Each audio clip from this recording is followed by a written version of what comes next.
Ruhollah വാക്കൾ shoot ചെയ്യുമ്പോൾ ഈച്ചശല്യം വല്ലാതെ കൂടി. മുഖത്തും അവിടെയും ഇവിടെയും ഒക്കെ ഈച്ചയിരുന്നു. അപ്പോൾ റൂമിലെല്ലാ ഫാനും നല്ല രൂപത്തിലിട്ടപ്പോൾ ഈച്ചകളെല്ലാം എവിടത്തേക്കോ പാറിപ്പോയി.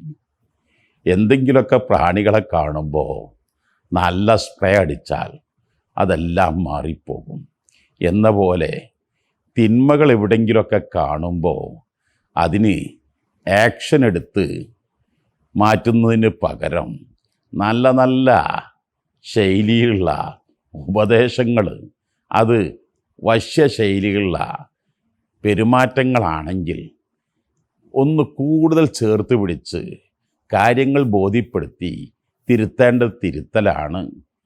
വടിയും പീരങ്കിയൊക്കെ എടുക്കുന്നതിനേക്കാളേറെ ഏറ്റവും അത്യുത്തമം, പ്രത്യേകിച്ച് ചെറിയ ചെറിയ കുട്ടികളൊക്കെ മനുഷ്യ സഹജമായി തെറ്റുകളും കുറ്റങ്ങളും സർവ്വസാധാരണയാണ്.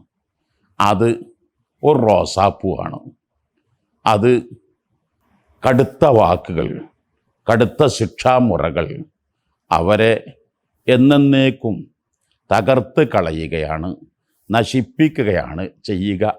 പകരം അവർക്ക് നല്ല നല്ല ചീറ്റ്സുകളും ടോയ്സുകളൊക്കെ കൊടുത്ത് അവരെ ചിരിപ്പിച്ചും സന്തോഷിപ്പിച്ചും കാര്യങ്ങൾ പറഞ്ഞ് അവരുടെ ഇളം മനസ്സുകളിൽ പാകപ്പെടുത്തിയെടുത്താൽ കുട്ടികളെ നല്ല രൂപത്തിൽ കൊശവൻ്റെ കയ്യിൽ കിട്ടിയ മണ്ണിനെപ്പോലെ, ആശാരിയുടെ കയ്യിൽ കിട്ടിയ മരത്തെപ്പോലെ ഉദ്ദേശിച്ച രൂപത്തിലൊക്കെ മാറ്റിയെടുക്കാൻ കഴിയും.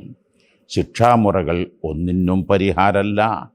അത് ഏറ്റവും അവസാന ഘട്ടത്തിൽ ഉപയോഗിക്കാനുള്ള ആയുധം മാത്രമാണ്.